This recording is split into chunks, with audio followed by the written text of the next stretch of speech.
All right. Hello, everyone, and welcome to Lecture 8 of Lean for Scientists and Engineers. Today, we are continuing in Module 2, Functional Programming in Lean 4. And we have on the slot polymorphic functions for floats and reals, and we'll start talking about lists and arrays. Then next week, we're going to get into more lists and arrays. We'll also deal with input and output, which is kind of weird, right? We've gotten through hours and hours now, and we're not getting to it. How do you import and output stuff into Lean? But that's not the unique thing. And it is a little different how that works. So we're saving that for the end. And then the following week, we will be discussing some worked examples, essentially, or where we're at in the state of the art for these things. And we'll be having a guest instructor, Tomas Scriven, joining us. So the schedule for today, we will, again, we always start with a recap to give some context to what we're looking at, and we'll be looking at do notation. This was brought up last time, and we'll talk briefly about that. And then we'll get into polymorphic functions and lists and arrays, and then do recursion over lists. So the recap, we are thinking about this idea of we have the syntax of pure mathematics that describes how logically valid syntax statements can be formed. Out of these, there's a subset of scientific models. You might think of like classical mechanics or understanding of thermodynamics or these types of things that are usually done in rich, expressive equations that you can't always do direct calculations with. So in practice, as scientists, we will build software that approximates solutions to these symbolic models, and these are called computable models. And computable models ultimately turn into code, and we compare our code, we compare our simulations. You know, I use my computer to predict the weather tomorrow. How well did I do? I predict the result of some experiment. How well do I do? And traditionally, everything up here is done by hand, and everything down here is sort of, we read up on the theory, which is going to be written down in books, essentially, and we transcribe this into code as best as we can. And then we run the code, and we use various automated and manual means to compare to experiment. Our vision in doing this in Lean is to get all of these aspects of the software, of this scientific process into Lean, so everything is mutually validated and consistent within this. Then we use various automated and manual means to compare this to experiment. And ever since lecture 1, I've been mentioning this polymorphic functions because we have this conceptual, this technical challenge of we have floating point numbers which are used to run calculations. But real numbers are the only things we can really run proofs on. A plus B minus A does not equal B if we're talking about floats. So you can't really, it's rather difficult to prove things about floating point arithmetic. And today we'll be showing some examples of how we can bridge these worlds in Lean. It's also really important to understand this idea of functions. So a function in a programming perspective takes in arguments, performs calculations, and produces an output. In a math perspective, it's a mapping from a domain to a codomain. And there's clarity here that happens when I start thinking about, well, what kinds of functions or what kinds of programs maybe don't specify behavior across every single element of my domain. And that's where the traditional programming perspective can lead to bugs. You weren't expecting to divide by 0, but now you're dividing by 0, so how are you going to deal with it? Well, if I have a function that addresses that, like, you know, I wasn't expecting a negative number as I'm taking my square root. And so in Lean, as we've been talking about, when I define a function, I specify the type of this function. So I might have something that goes from the integers to the integers, or from the real numbers to the real numbers. And in the case of a traditional square root operation, I wouldn't have a mapping into the integers if I'm starting from a negative number, because I can't take the square root of thing and end up with a negative number. I can't take a square root of something in the domain of the integers and end up with something in the codomain of the integers.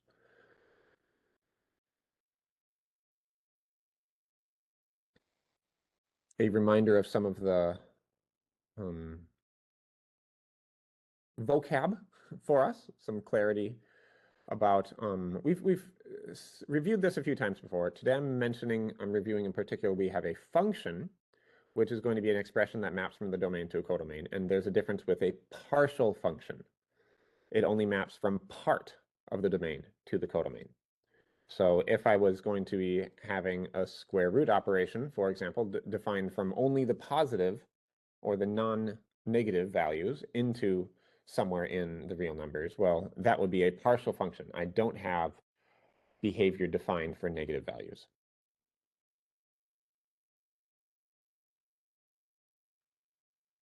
And last time we were talking about fun ways you can prove things about pure functions. If I have a pure function, then I can prove things like, is this going to terminate? And I can prove mathematical properties about these as well. We are also required to label non-computable functions. And in short, it means there is not,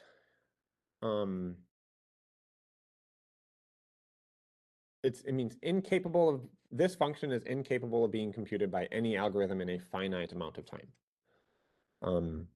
Non-real.pi, for example, is non-computable because it has a never-ending list of digits that we have to deal with.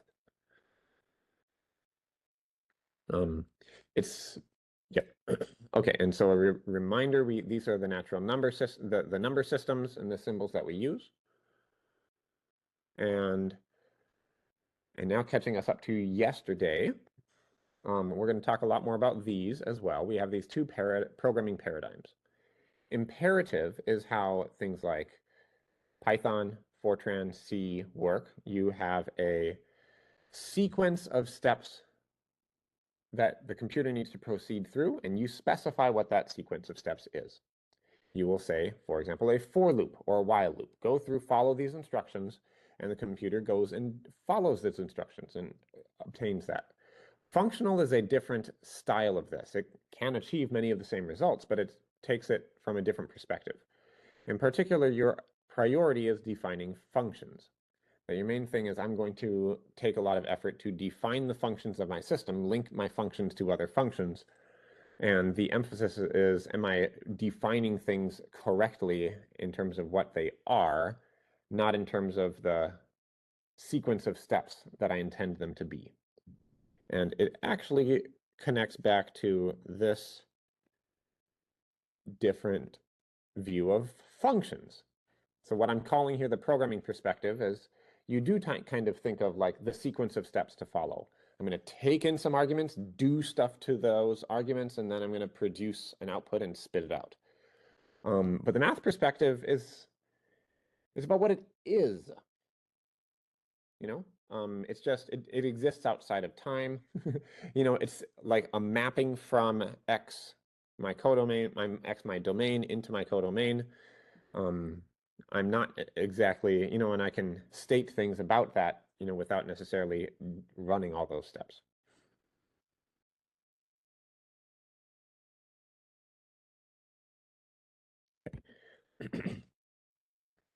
Mutability is another big difference between imperative programming and functional programming. And it's important to note that functional programming doesn't really have mutable data structures. That instead of changing an element in place and just overwriting some value that was in memory. So here's a matrix with 30 elements. And in the, wait a where should it go? Here we go. If I'm going to multiply this element by 2, I end up with this new matrix. And in a functional programming, a naive implementation of functional programming, you would copy the entire matrix in order to land on the right-hand side. And that's kind of a waste. That is why imperative programming and using mutable variables is popular, is because there's efficiency there. But the drawback for those is side effects. And we don't like, the reason we're using lean is because we can prove that the program is going to be safe and we're getting expected behavior. We're not exposing it to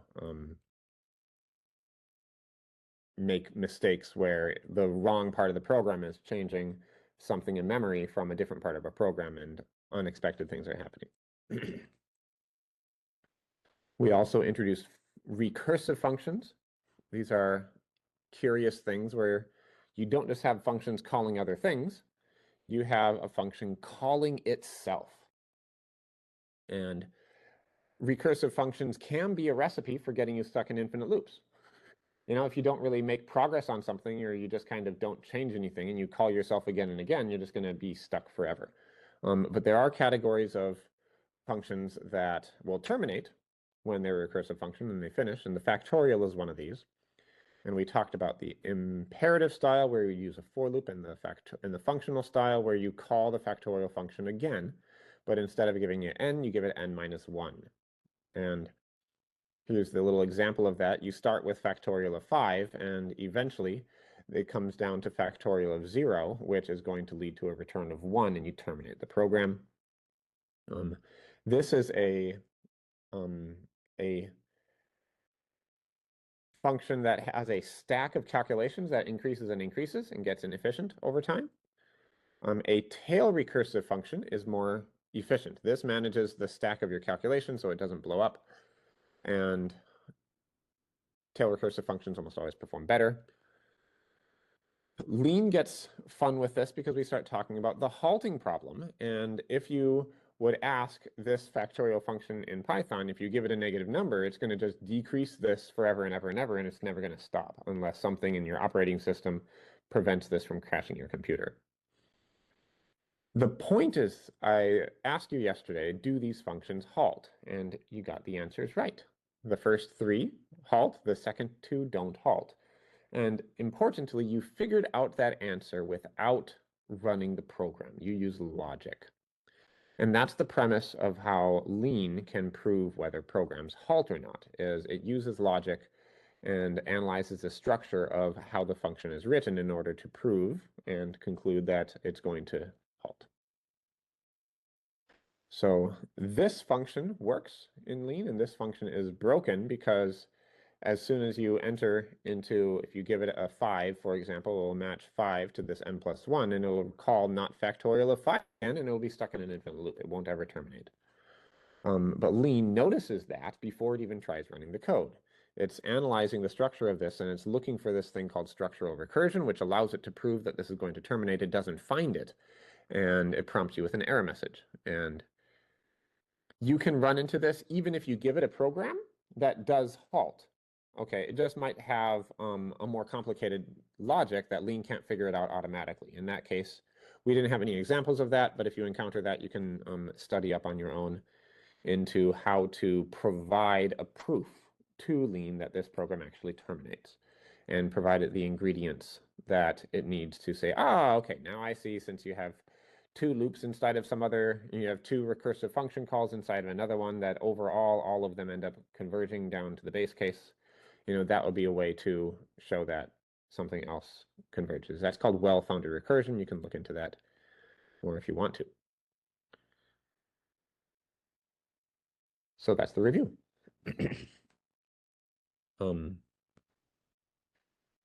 Next is a question that was brought up at the end. I think, let's see here. Urja, I think, was asking, can we do for loops in lean? Can we do functional programming? Can we do imperative style programming inside of lean? And the answer I gave briefly yesterday, which I'm going to elaborate on just a little bit more. I don't want to dwell on this because it's not the emphasis of what we're looking at. But the point is Lean can express imperative style programs, and the tool that it uses is called do notation. And if you just want to write programs, if you're not interested in writing proofs, then this can be useful. This may be useful to you. The advice, though, is don't use this if you're trying to write proofs about your program because it makes it more difficult. It's easier to do that if you reformulate your problem and write these as recursive functions. So here is an example of, again, this familiar factorial problem. And after the colon, we have this, I don't remember what id stands for. It might be identity, dot run. And then we call do. And we start this do notation, and you will see we've got mute. We've got a variable that's being declared as mutable. We need that in order to do something like result is being assigned to result times I. And we got a for loop. For I in 1 to n plus 1 do these things. Okay, so we've declared this as a do notation, and Lean is now going to proceed and allow you to do calculations with this. I'm going to hop out. And yes, Simon is asking, is this a monadic do? Yes, this is monadic. If you've never heard of the word monad before, that's fine. It's a peculiar and tricky thing in functional programming languages. We will talk about monads a little bit next week when we talk about input-output. I'm just showing this case. There we go. I'm just showing this case because without too much explanation. But the bottom line here is the factorial. You do need to put this id run in there. If you don't have that, then this is invalid. Expected type is not a monad application. Okay, like do works through monads. And oh, ID is identity. Okay, I was right about that. They actually give you a suggestion. Isn't that nice? They say, why don't you try putting this into the code? And so I put that into the code, and now it works. Full disclosure, I asked ChatGPT to do this, and it got most of it right. So that's where I got this little code snippet from. But you can see I can do an eval statement on this, and I can get 120 out by doing factorial do of 5. Bottom line, though, I was asking the Zulip community and getting some good answers about the relative difficulty of proving properties about different ways of formulating this, because we've looked at the factorial problem so many times now. We've done recursive, we've done tail recursive, we've done do notation. Those are all versions in Lean, and we've also done the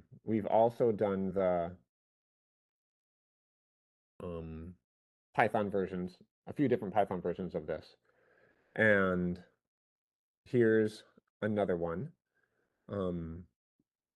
Of all of these, this is the hardest one to do proofs on, is what my colleagues on the Zulip community were explaining, because the challenge when you move into do notation is every little step of the do notation, you're essentially putting together a sequence of programming operations. And you will need to prove that will create proof obligations at every little step of this chain, which isn't really the case when you're doing recursive functions. So that makes proofs more tedious. Now, things might get easier in the future. That's the nature of the Lean ecosystem. People are building new tactics. People are writing new theorems. They get added to Lean into MATLAB, and then everything gets easier. So like there may be things that automate this in the future, but for now, it's definitely much harder to write proofs about this kind of code. And in this case, So we have a question, what does the type of factorial do? This is n to n, naturals to naturals is the type of this one. And I'm curious, so I didn't tinker around with this, but this is an example to address a question that we had last time.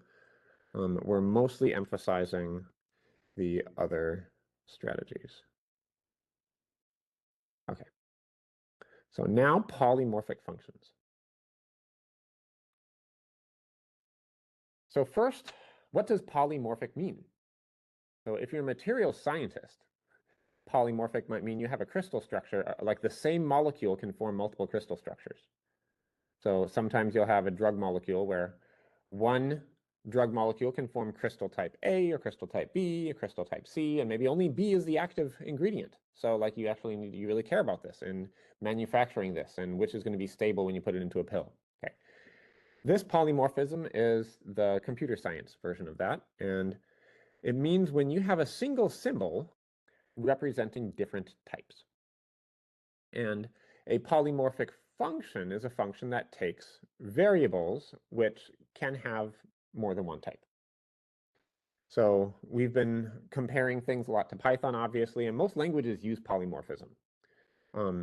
Because frankly, if I'm using the plus character, I want it to be able to handle both integer types as well as floating point types. It would be kind of silly if I had to incorporate a different kind of symbol in order to do that. And so here are a bunch of Python examples. Here I've defined a plus function, okay? So I take an A and B, I return A plus B. So what is my result when I give it to 1 and 2? I get 3, and these are all integers. If I give it floating point numbers, 1.0 and 2.0, well, now I get 3.0. I get a different answer. I mean, looks like the same answer, okay, but these are all different types. So here, my function would be from integers and integers to an integer, and here would be from a floating point to a floating point to another floating point. We can give it strings. If I give it a string containing 1 and a string containing 2, it concatenates them to a string containing 1 and 2, or 1, 2. If I give it a list, 2 different lists, the plus operation concatenates those lists. There's also this idea, I can give it mixed types. So if I give it one type, the 2 here is an integer, the 1.0 is a floating point, and it turns this into a 3.0, a floating point. And you can follow this link to a Wikipedia page, which gives you more details on polymorphism if you're curious about this. But under the hood in Python, you actually would have 5 different functions here. That when the Python code gets compiled, you actually, if it's taking in integers, you would have a function for integer type, for dealing with integers, and that is the function which gets called when integers come in. It's a different function under the hood when it's doing this. Here it has the same name. It looks like the same function. This is referred to as ad hoc. Not in the sense of like a belittling or inferior type of notion, just it's not part of the identity of Python. Each of these things are doing their own, each of the functions are doing their own thing. And when you decide to invoke polymorphism is going to be when you're dealing with something like a plus, something like a times, okay? There's a few symbols that you just feel like using for more different things, but it's not part of the deep underlying structure of how Python works. So in functional programming languages, polymorphism is made using generic types. And these types, based on their context, get inhabited by specific types. I'll give you a few seconds with that sentence while I take some water.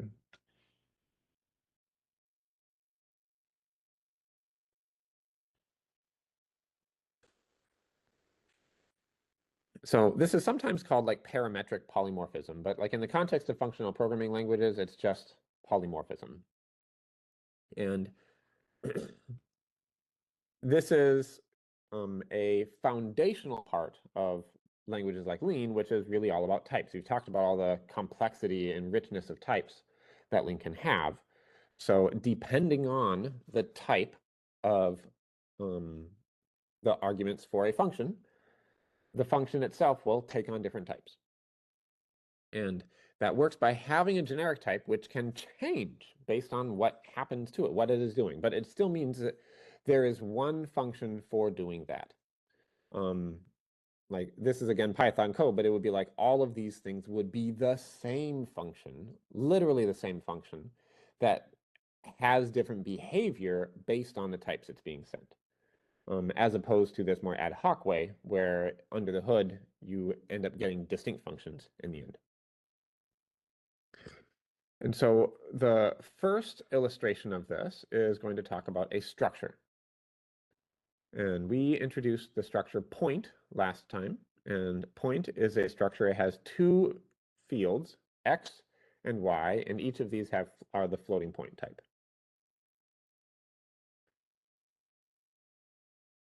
Functional programming in Lean, chapter 1.6, introduces a different one.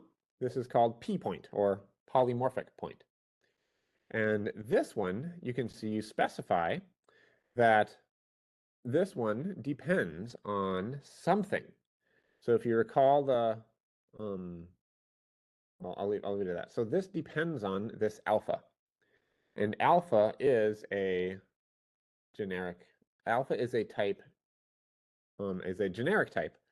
And I now say x and y have this generic type. If alpha happens to be a natural number, then both of these are going to be natural numbers. If it happens to be a real number, then both of these are going to be real numbers. If this happens to be a floating point, then both of these are floating points. So let's pop out and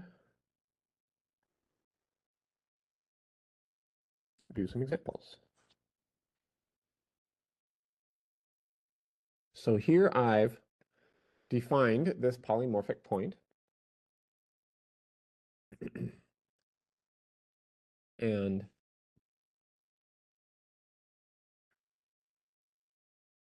you can see the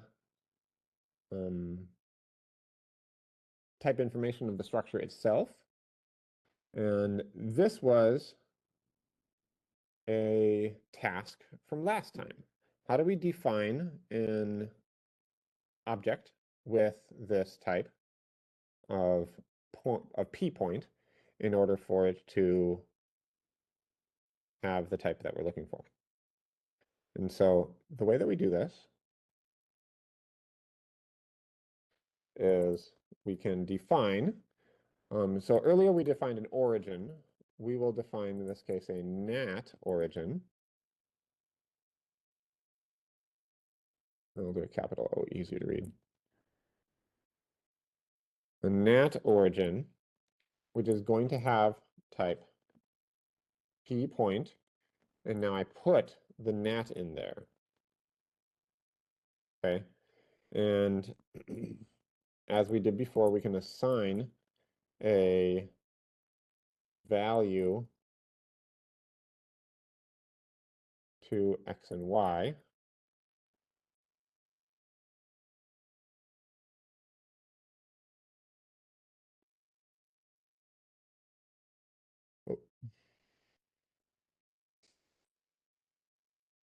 And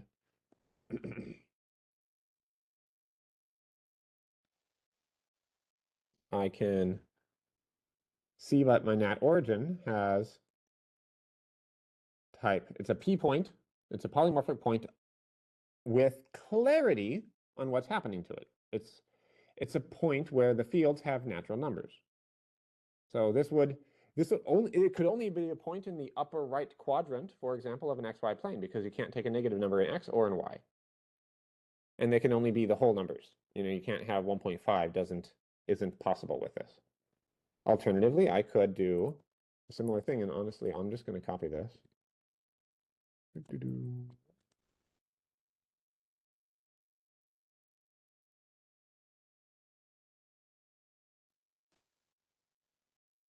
Let's call this one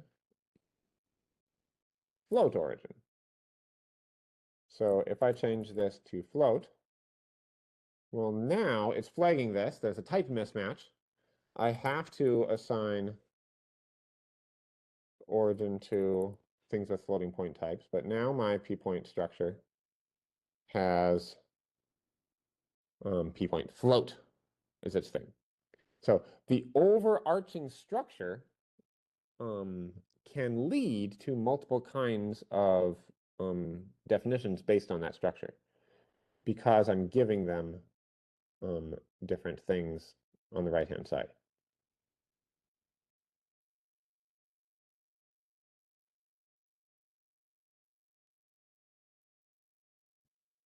I can also do this 0.0, for example. I don't need to declare it if it can figure it out. For example, like this. Oh, okay.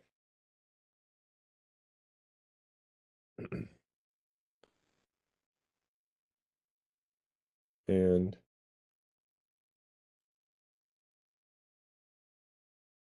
then, oh, and I can do things like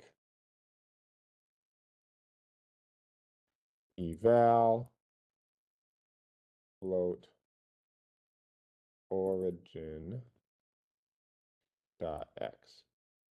And we get 0. And this one is, oh, I can just put it here. This one has type float when I get the whole term, while if it was nat origin, then I get a nat. Okay.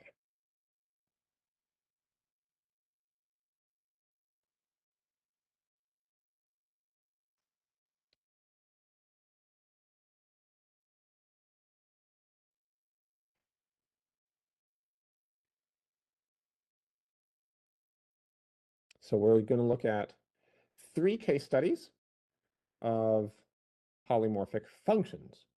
This was a polymorphic structure. Next, we'll get into polymorphic functions. Identity and plus one will be relatively simple. And then we'll do Langmuir, which is a cool one. We've been talking about Langmuir a lot. I've shown this slide a few times. This is we essentially will be having a function for this definition. If I give it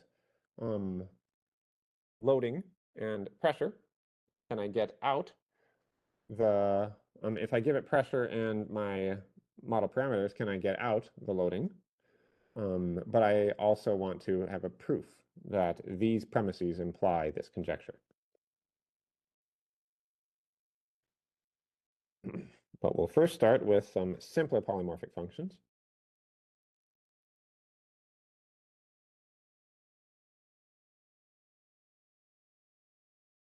I'll also just add a thing. What you're seeing right now is like current research. So what I'm showing you here may or may not be the best model for combining floats and reals in strategies, but it's the one we like the best that we've come up with so far. So, but first, just what a polymorphic identity function. And this is a very simple function. It's an identity function. So in comes the identity, in comes a thing, out comes the same thing. And in order to write this, we put in curly braces this alpha. Alpha is a reserved character for Lean, which refers to a type universe. And x has, and we're saying the type universe of alpha is being assigned to type, which is the basic, the most lower level in the hierarchy of types. That's alpha. And X has that type. And we're saying, what does this function return? It returns something that's also a type.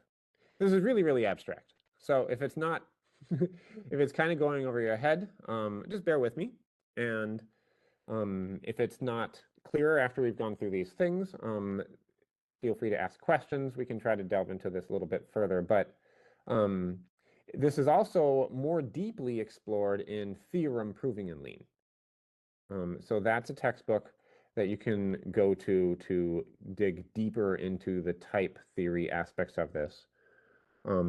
I think most of those details you don't really need. It's more about how do you set this up, how do you work with it is what we're drilling into. And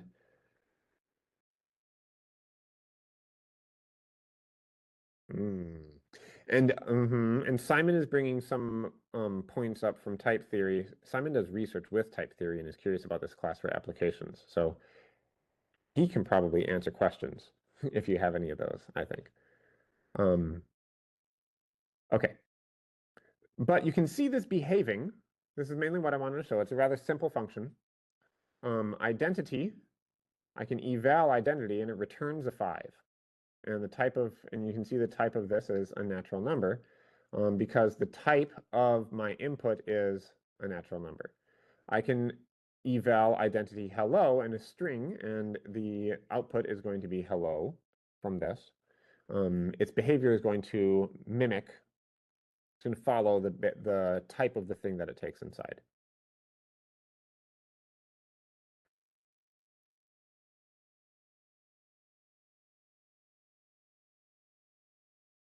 Okay. Curiously, we actually can get the same behavior by just defining the identity function like this. And in this case, it's still operating as an identity function, but now instead of being given type, alpha is being given sort U1, which is a little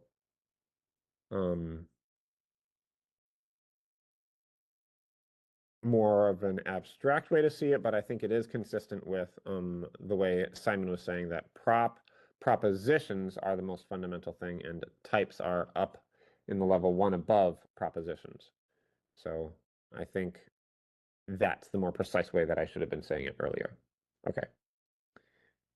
Thanks, Simon. But yeah, it gets a little bit. Oh, I need to go back to here, cursor. Okay. It's just a little bit more explicit if you declare the type universe that alpha should be in, but you can get this function to work in both ways. Okay. The next polymorphic function example is +1. And here we have, before I do that, I will just write a non-one. Let's do +1 +1 nat. Okay. I'm going to have this taken n as type nat, and it's going to output a nat, and I'm going to define it as n plus 1. So now I can eval +1 nat on a 5, and we get a 6. On an 8, and we get a 9. Okay. But if I try doing 8.0, we get an error because 8.0 is floating point. It's not going to let me do this. This one says, sorry, no quick fixes available. We have errors. Failed to synthesize of scientific, and it can't get that figured out. What happens here below, and further, if we define this as real numbers, because maybe I have a function over real numbers and I want to write proofs about that. We were doing that in the first part of the course. So I try to eval +1 on 8, and I get this really weird message coming out. It says real of Cauchy, parentheses, sorry, and then we got 999999999. Okay. In lean, real numbers are defined, they come out of real analysis, and you have Cauchy sequences, which are these summations and these, I shouldn't say summations, but like these sequences of numbers that approach different kinds of limits. And it's really complicated and messy, and importantly, they're not computable. And so if I try to eval plus 1 nat on 8, I mean, I guess I get the answer because the way their little thing is designed, it helps produce something like that. But it's pretty messy. And so 8.9, for example, it converts it into a rational number, and then it just gets kind of broken down. It's not really happy when we're trying to do a calculation on real numbers, something I've been mentioning before. This is what it looks like. You're just not getting particularly useful results. So what does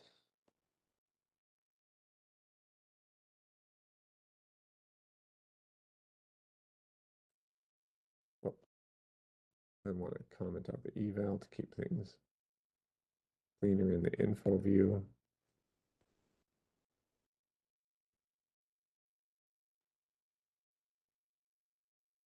Okay. So now we have a polymorphic version of this. And you can see we've just, well, here I'm using input val. I could have said n or input val. Input value is here. And this one is of type alpha. And now I have this returned type alpha. And now we define this as input val plus 1. Looks pretty good, right? Now we can do a calculation with it. Nice, because I give it a floating point number, and then we can evaluate plus 1 on 1.5, and we'll get 2.5. We can also write a proof about it. So this is the definition of the condition. Is a function one-to-one? Yes or no? And this definition is a proposition that states for all values x1 and x2, applying my function f to both x1 and x2, if this gives the same thing, that implies that x1 is equal to x2. It means there's a one-to-one relationship between these. It means it's in, so there's this vocab word, injectivity. Okay, if you maybe don't need to quite follow it, but it's one of the proofs in mechanics of proofs in Lean that we learn about there. Bottom line, the illustration is I can prove that my plus 1 function, when it is working from reals to reals, I can go and prove that this theorem is true. So my theorem is, this is my theorem name, is that function is one-to-one is true of the function that I'm using when it works on real numbers. And this is a proof. Might be fun to look at this. We have a for all statement. Okay, after we do the dsymp, then we do an intro statement. And this one is really helpful because look at a lot of stuff disappears. We move the x1 and the x2 into the real numbers and the h into the real numbers and so forth. We do simplification and linear arithmetic, and then we're clear. So that's the minimal example, I think, to illustrate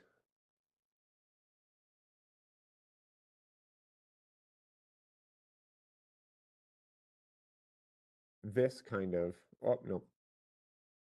this kind of protocol where we're doing calculations on floating point numbers and proofs on real numbers.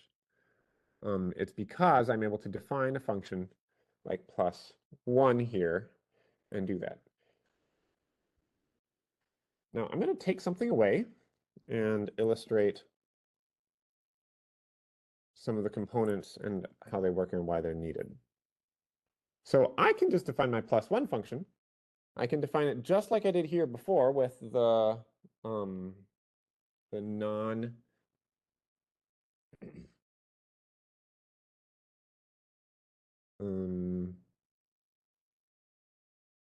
polymorphic function. Okay. I'm just taking input val to alpha and output to alpha. But input val plus one doesn't work.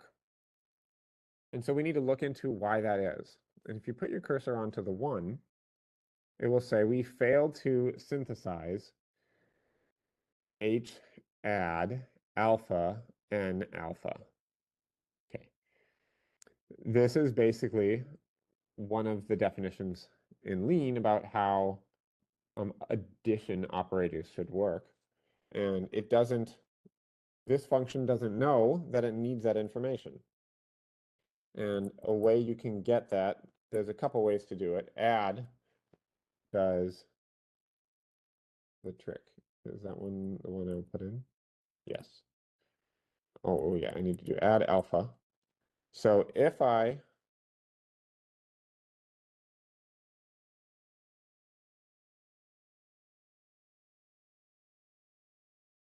add alpha, my error over my plus goes away. Because I've now told it, your sense of addition should be informed by more than just the default. It tells it where to go find information about that. I still am missing one. And there's actually a curious one for one. Did I do that right?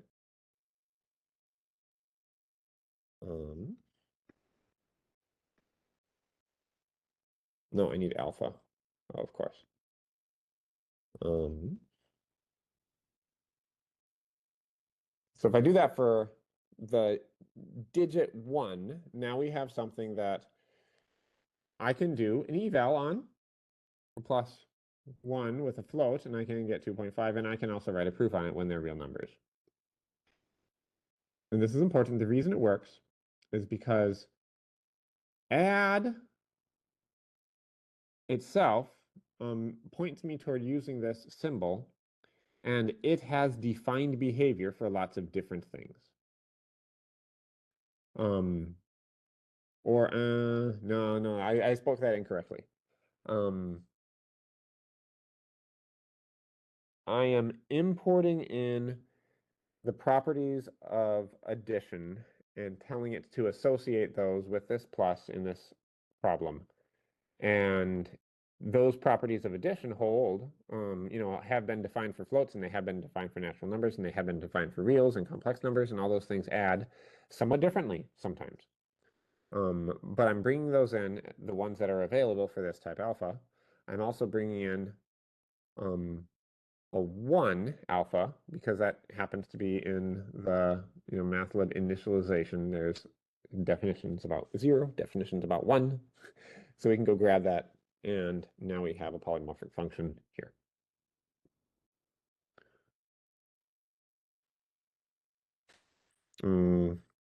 Really good question. Rick is asking if these square brackets have a name in Lean. And you can see it right here. I just love VS Code.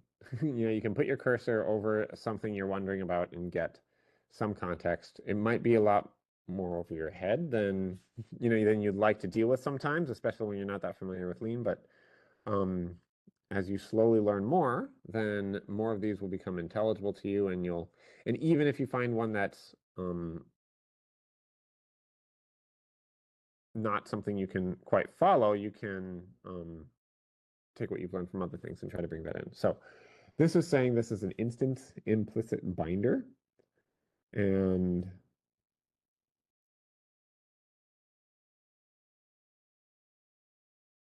yep, and in this case, it is automatically inserted and solved for by type class inference for the specified task class C.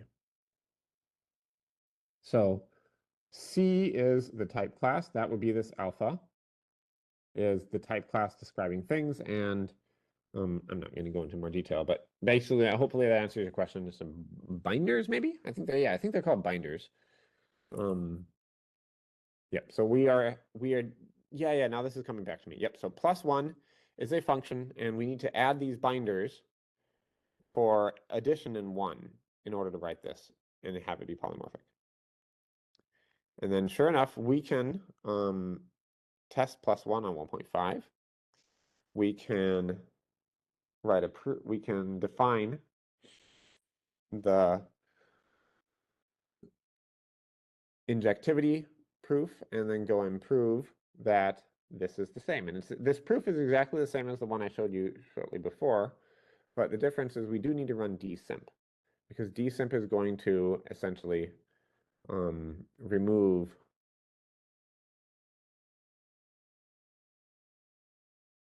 all of for all statements and other kinds of things for you. Okay, but the rest of these steps are the same.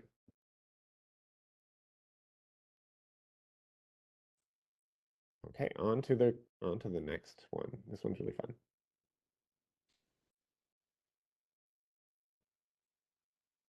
So this one I wanted to show in a slightly different way to illustrate how easy this can be. I worked this solution up last night, and I was pretty proud of myself when I did. So in our first paper, we were quite interested in this derivation of Langmuir, so I can define a function, Langmuir. And in this case, I'm doing real numbers, and I have division happening. See that? So I have keq times p divided by 1 plus keq times p. Division is tough because I don't want to divide by 0. And there's going to be cases in which I end up having keq times p is equal to -1. So I have 1 plus -1. I end up dividing by 0. We have things. That makes and these are all real numbers. So the very first version of this that you might write, you might say, define Langmuir. But now it's giving you a flag. I say, I should consider marking this as non-computable because this is dealing with lean 4, and it says this does not have executable code. It cannot compile this whole definition. This one needs to get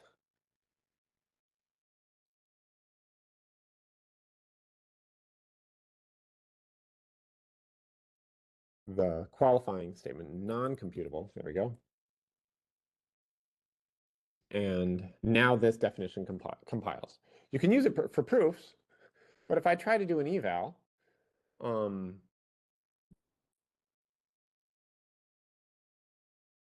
it will say we have a problem here. I think I messed it up with inserting the non-computable after this stuff. Let me catch it up. The bottom line is saying errors, unknown declaration, Langmuir.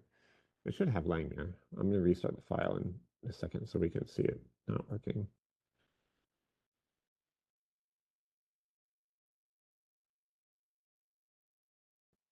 Okay, or maybe that just, well, no, we're not quite back to that underline. Here, let me check my slides again.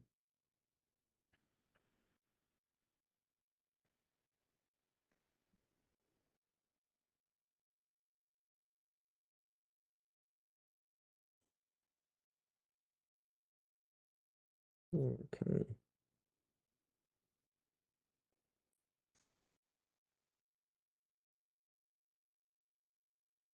Yes. Okay. Nope, that's it. Let's see if it is ready.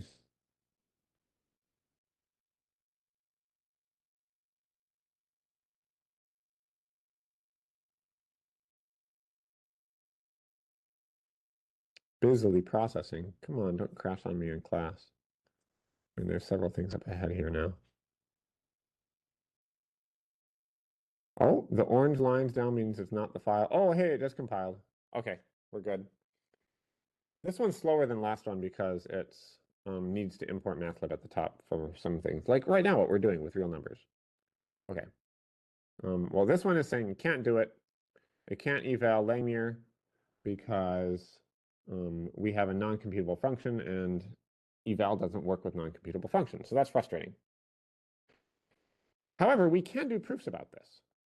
And this is a proof that, so I showed it on a slide in lecture 1. We elaborate on this in our paper, where here are my premises, my setup. I have, in this case, there are 6 versions of assumptions here. Then I have physical constraints. I have 3 physical constraints that require certain things not to be equal to 0. You can arrive at these same inequalities if you take some basic things like you don't have a negative pressure, you don't have a negative amount of molecules. And then here's our proof. And we've talked about proofs in the last unit. We'll go through this one quickly. But we start by saying dsimp Langmuir, and I go and replace the definition of Langmuir with its name. And then we have a sequence of tactics followed by a calc block, which cleans it all up. So after doing these, now we did some substitutions. This is getting a little bit more complicated, but now we can simplify, do a substitution with rewrite, and then simplify again. And now we have no goals to solve. Okay. All right.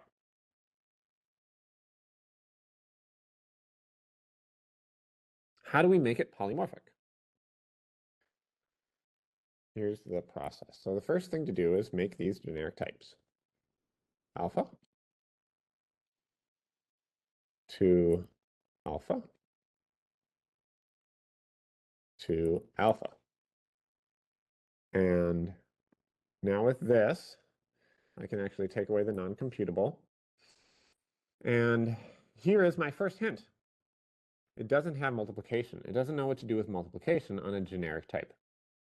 So I need to add a binder for multiplication. And to do that, I go up into the front of this, and I will do mul alpha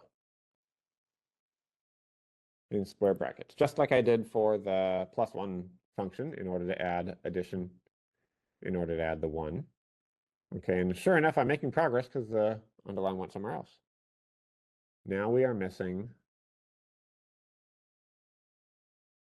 add. H-add is missing, you see? So we need to go and add a binder for H-add. It doesn't matter in what order you put these.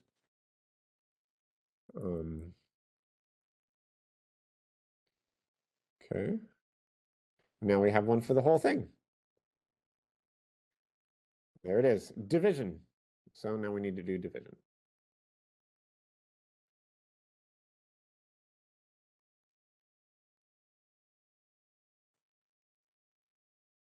Oh, we're not done yet. We still have to do 1. There we go.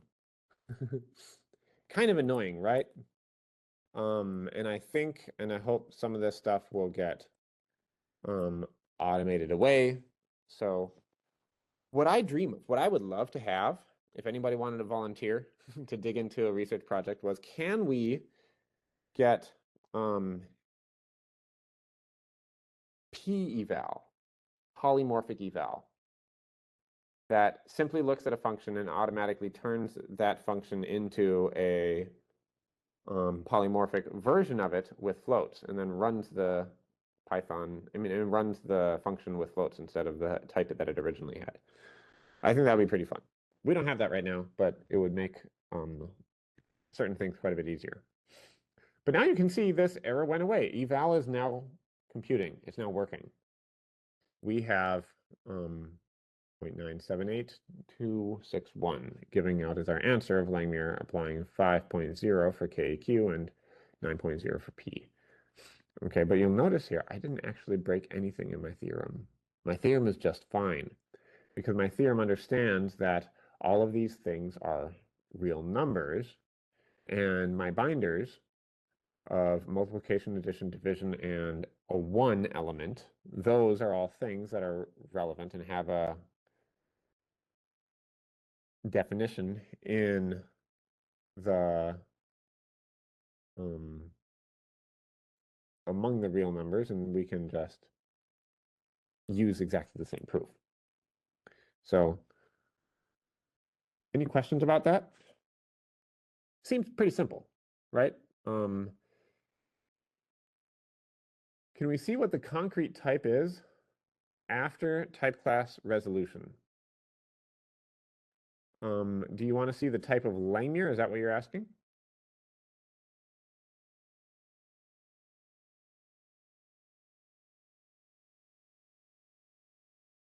Oh, when it evals. You can put it over the whole, yeah, if you put your cursor in one of these spaces, then it highlights the entire thing and you can see it evaluates to a float.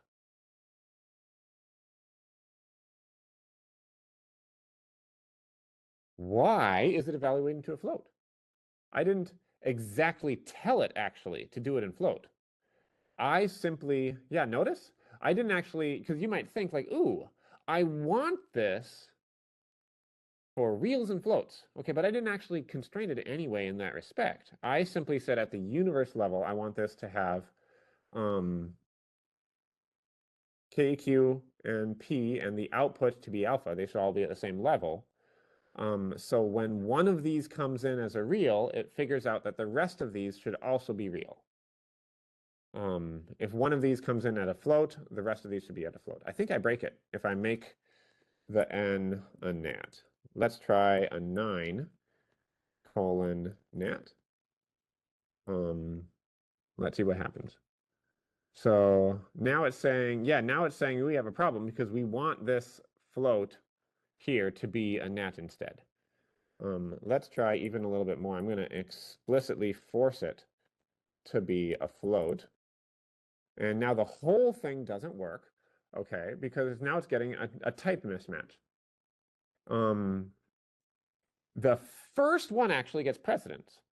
The 5 comes in as a float, and then it's going to apply this on the 9 and says, oh, we have a nat, and we wanted a float. We were expecting it to have a float. So it's catching those things. And so Urja asks, is it because of the input? Yes, that's what we're seeing. What makes it possible is because I'm not exactly sure where. Oh, no, they have it in MATLAB init. You can see where it is.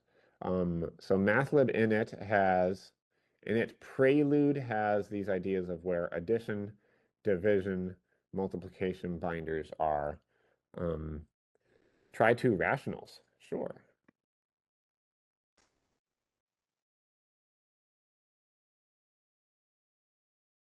And now we get 45 out of 46 is our evaluation.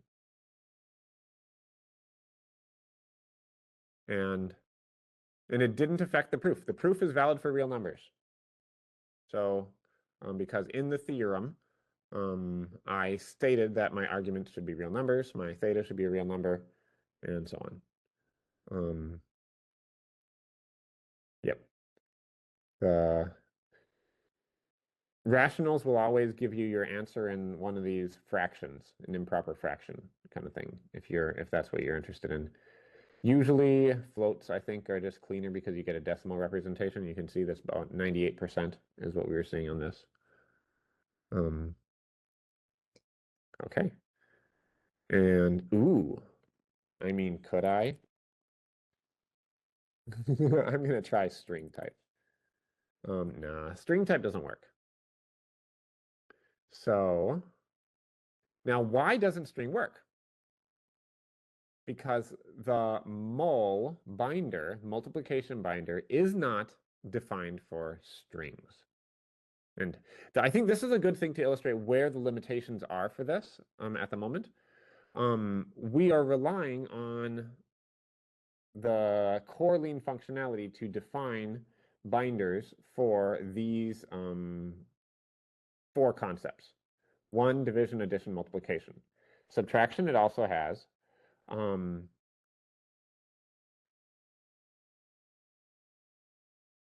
I'm trying to remember. I was just seeing stuff in the last month or so about square roots. I don't know if it's finished or if it's ported to MATLAB, but it'd be really nice to have this for square roots, because we do square roots. There's real dot square root. That's a function real to real. There's also floating point square roots that you would use when you're doing calculations. And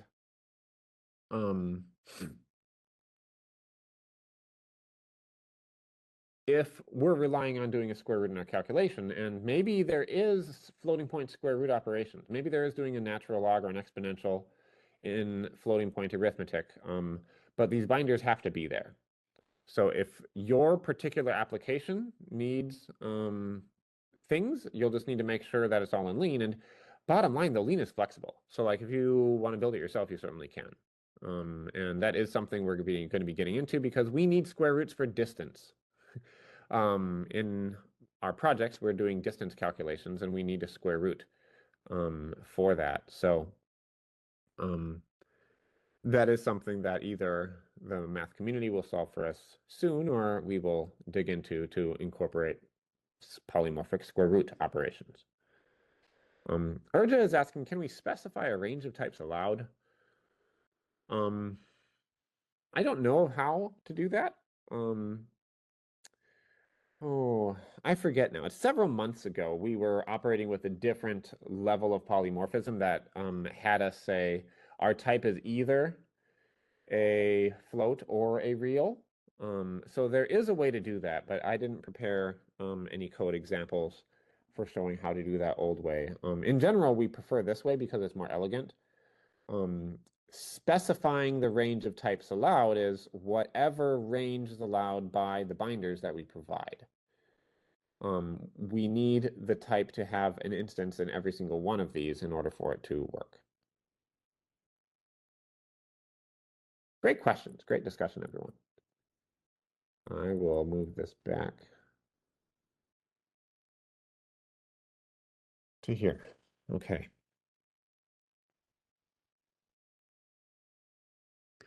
And so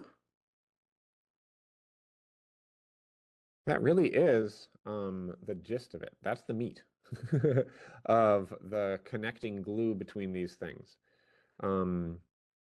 You have now seen where we're at, or a minimum working example of how to do all of this. Okay? Because so lean naturally does syntax. Lean is about math, so it's going to get all of math checking and the logical syntax correct. I have now done a derivation in science, and I've done that derivation, that math proof in lean is going to be giving me a lot of confidence that I've translated this correctly into my symbolic model, and I've done my derivation of my Langmuir correctly. And now I can do calculations with it because I bridged this gap from the symbolic model, which worked with these idealized real numbers, into floating points or whatever I'm doing there. And then finally, all of this is being done in code. I guess I'm missing this. I don't have the input-output functions. We'll talk about that next week. In order to actually compare to reality, we need to be able to export our information. And right now, we're just looking at the lean interpreter in VS Code to see what our answers are using eval. But we're getting there. You can see the different pieces coming together. All right, I'm going to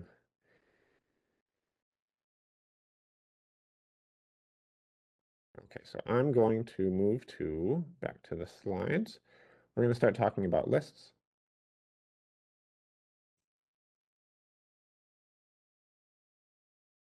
And we're going to wrap up early today because I am just tired from 2 nights of low sleep getting ready for class.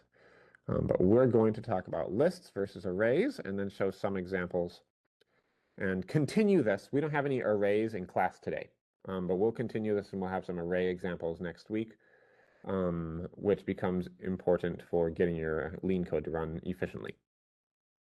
Okay, so here is a little graphic illustrating some differences between linked lists and arrays. An array, I have elements in my matrix or vector of numbers, and this is like an address, and I go and I can get the element by querying the address, and I can find it. Arrays are fixed in size, so I define it in memory, and if it's 10 by 3, then it has 30 elements, and that's how it's defined. And If I'm going to do insertion and deletion, that takes a lot of time because I essentially need to, I've booked a block in the memory for this exact thing. And if I'm going to insert a new row, well, this just breaks everything apart and I have to rearrange everything. So that takes a lot of time. Linked lists are dynamic. Each node is connected to the next one. So I'm illustrating this by drawing arrows. This 4 is connected to the 1. The 7 is connected to the 4. And it's dynamic in size. So it's easy to go and add more things because if I added a new element here, I would just link it to 11 and I don't need to do any hard work. I don't need to touch the rest of this linked list.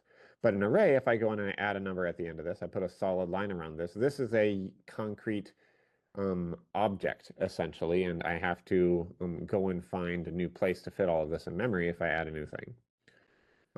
Potentially, there's optimizations that people do under the hood that affect things. And here doing insertion and deletion is fast, okay, but accessing an element is expensive because I need to traverse the entire list, link to link to link to link to link to link to link to find the element I'm looking for, which might be in the middle or at the very end.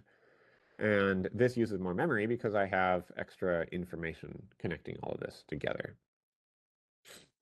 In Lean, something with list type is a linked list. In Python, something that's a list is actually an array, which is annoying. But that's just terminology for you. Python list objects are arrays. It's possible for, I mean, there's tons of homework problems for computer science majors to say, oh, define a linked list in Python, and so you build it yourself out of more primitive things in Python, but it's not natively part of Python coding. A list object in Python is actually an array, and that's why these things are fixed in size. That's why they have these convenient indexing things and so forth. Okay. So a very helpful reference is Functional Programming Lean Chapter 3. And the thing about lists, and that's where I have this first example is coming from, is when you declare them, you specify the type of the data that you're including. Or you specify a generic type, and you use polymorphism. So here is a function, a list object. It's defined as primes under 10, and it has 4 elements in it, 2, 3, 5, 7. And list nat, okay, is the type of primes under 10. Here is a chemistry-based one. This is periodic table, just a list of elements. Okay, we have this as a list where the elements are strings.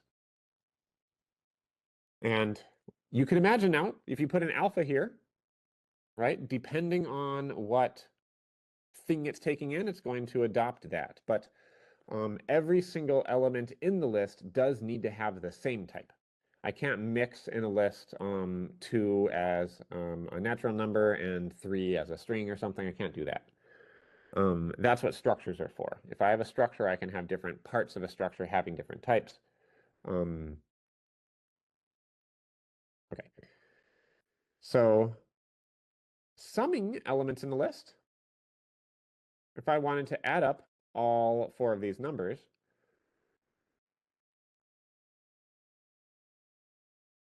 this requires both polymorphism and recursion. And the gist of this is I have the empty list, which is my base case. And this is going to return a 0. My recursive function is going to add one of my elements and pop that element out of the list and return the rest of that list to my SUMList function. We'll talk about this a little bit later. But that's the gist of it. So thinking of recursion, the factorial function, you're starting at 5, you make it 4, you make it smaller. Then you make it 3, you make it smaller, then you make it 2. So here we start with a list, you have 4 elements. You pop out, I don't remember if this pops out the 2 or the 7, but you pop one of those out, and then you add it to the thing, and you end up with a list that has 3 elements in it. You pop out one more, you have a list with 2. You pop out one more, you have a list with 1. You pop out one more, then you have the empty list You return the base case, you terminate your recursive function. So that's why we talked about recursion first. The reason this requires polymorphism is because the type of the list itself is taking on the value of the size of the list. And so every time you give it a new thing, it's technically a different type. I'm speaking a little more hesitantly because I think that was my conclusion before, but now as I'm thinking through this stuff, maybe it's slightly different. So don't hold me to that.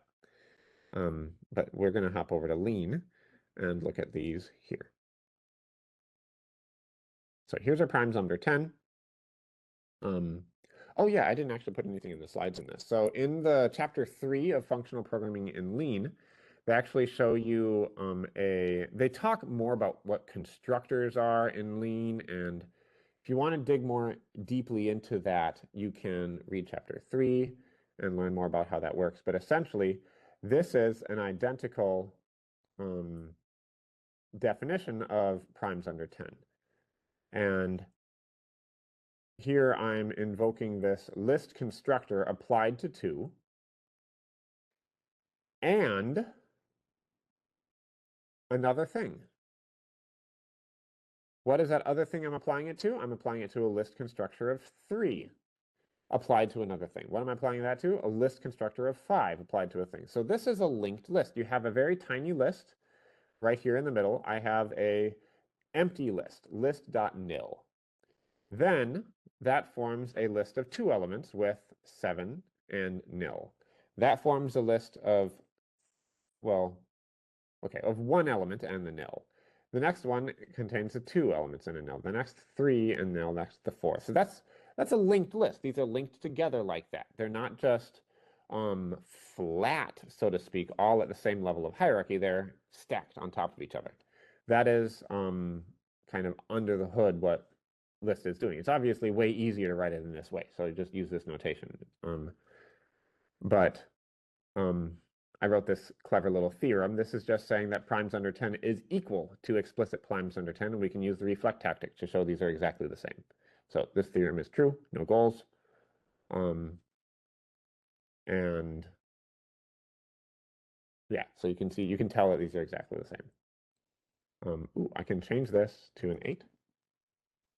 Yep, not true anymore. You know, it figured that out. So as it decomposes and simplifies each one of these things, it's able to prove that these are equivalent formulations to each other. Which is just a aside, isn't that really fun? Like all the time in other programming languages, in Python, you might say, and by the way, here's a different way to write it, but you can't actually just say, and believe me, because they are literally the same thing. You know, like they mean exactly the same thing. You can do that in Lean. Okay, so here is a way to sum up the elements in the list. Not the one that I yes, this is the one that I showed on the slides. And so we can see I do the eval of this list, and we end up with 11 as the result. I can eval some list of my primes under 10 defined list, and I can get 17 out of this. So that's what SUMList is doing. It's a function. SUMList is a function from type list nat to type nat. And it returns this using recursion. And it is using a pattern match to construct this. And I didn't quite grasp how all of these work character by character, but there's an example for you, and learn more about it in functional programming in Lean, where they describe this in more detail. But yeah, the main thing to think about with this, because I think conceptually it's important to have this. We deal with lists all the time.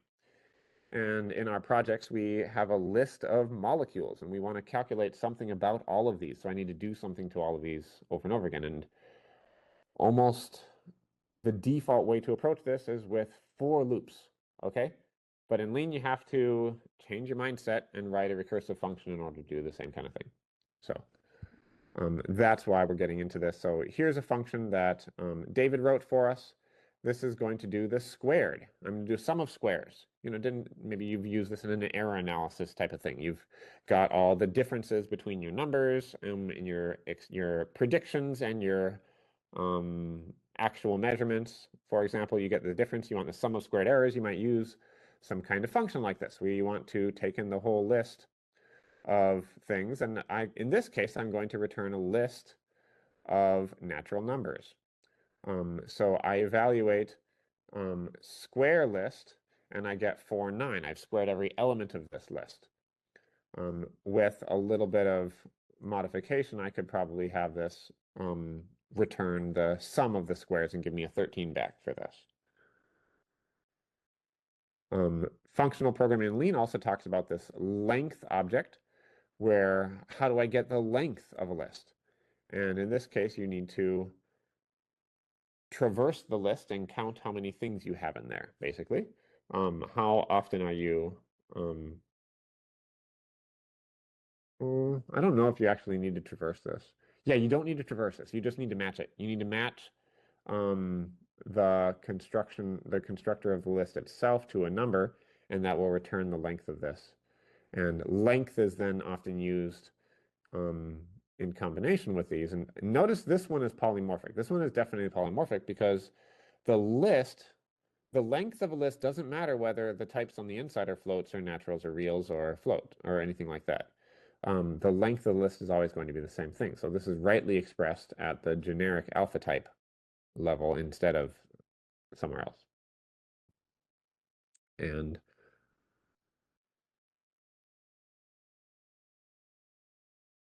some more examples. So Oscar graciously created a fun little list of all the elements in the periodic table. I showed 10 of these.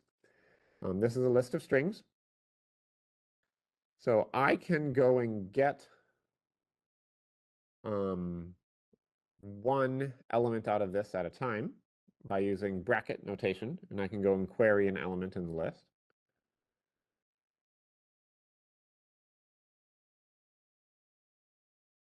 And Oscar also wrote some functions to do stuff over the strings of the things in the symbols of the periodic table. And these don't necessarily have, these don't really have much chemical meaning, okay?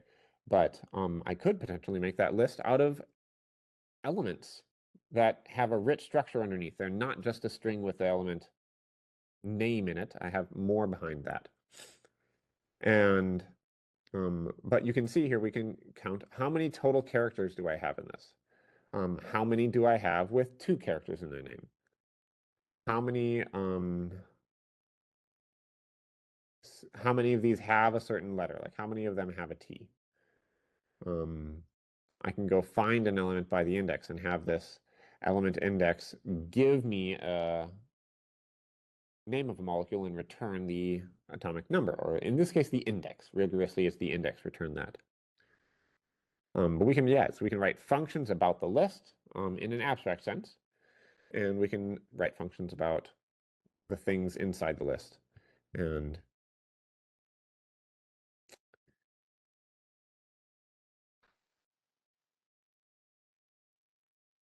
I'm going to leave it at that. I was reiterating some stuff from lecture 7 down here, but we will talk about arrays next time. And thanks for coming.